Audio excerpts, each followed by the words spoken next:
জীবন জুড়ে ধর্মের সাধনা করলেও খাবার পাতে কিন্তু ধর্মকে জড়াতে নারাজ ছিলেন স্বামী বিবেকানন্দ। তাই শেষ মধ্যাহ্নভোজেও তার পাতে বাদ পড়েনি ইলিশের ঝোল অম্বল ভাজা। প্রাচীন শ্লোকে বলা আছে ইলিশ মাছ নাকি নিরামিষ, কিন্তু এসব নিয়ে স্বামীজি কিছুই ভাবতেন না। তাই ইলিশ পেলে দুনিয়া ভুলে যেতেন সর্বত্যাগী সন্ন্যাসী।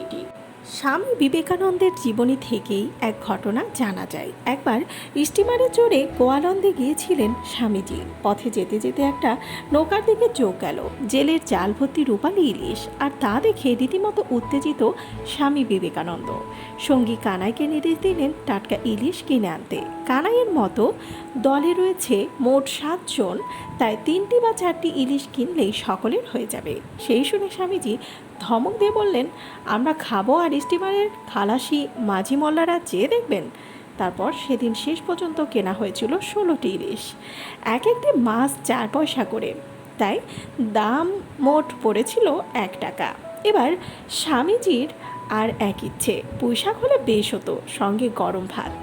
স্টিমার এক গ্রামের পাশে দাঁড় করিয়ে এক গ্রামবাসীর বাগান থেকে আনা হলো পুঁইশাক আর ইলিশের মুড়ো দিয়ে সেই শাক খেয়ে খুশি হয়ে স্বামী বিবেকানন্দ ফেরার পথে দীক্ষা দিয়ে গেলেন পুঁইশাকের মালিককে। ইলিশের প্রতি সবসময় এমন টান ছিল স্বামীজির। 1901 সালের 6 জুলাই বেলুর মঠে বসেই ক্রিস্টিনকে চিঠিতে সে কথা লিখেছিলেন বিবেকানন্দ। তিনি লিখেছিলেন, নদীতে ইলিশ উঠেছে, লিখছি আর দেখছি, ঘরের গায়ে ঢেউ ধাক্কা খেয়ে উছলে উঠছে, নিচে শত শত মাছ ধরার নৌকা, সবাই ধরায় ব্যস্ত। সঙ্গে ইলিশের প্রচুর প্রশংসা করে বিদেশিনী শিষ্যকে এটাও লিখেছেন যে পৃথিবীতে এমন জিনিসটি হয় না।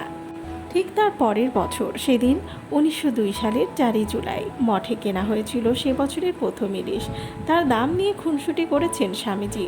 প্রমাণ মাপের ইলিশ দেখে পূর্ববঙ্গীয় শীর্ষ শরৎচন্দ্র চক্রবর্তীকে ডেকে বলেছেন, তোরা নতুন ইলিশ পেলে নাকি পুজো করিস, কি দিয়ে পুজো করতে হয় কর।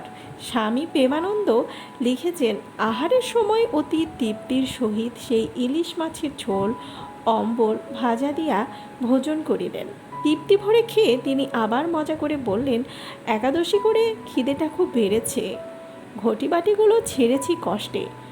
সেই দিনই শেষবারের মতো মধ্যাহ্নভোজন করেছিলেন স্বামীজি। পৃথিবী ছেড়ে যাওয়ার দিনেও তিনি জড়িয়েছিলেন ইলিশ মাছের স্বাদে।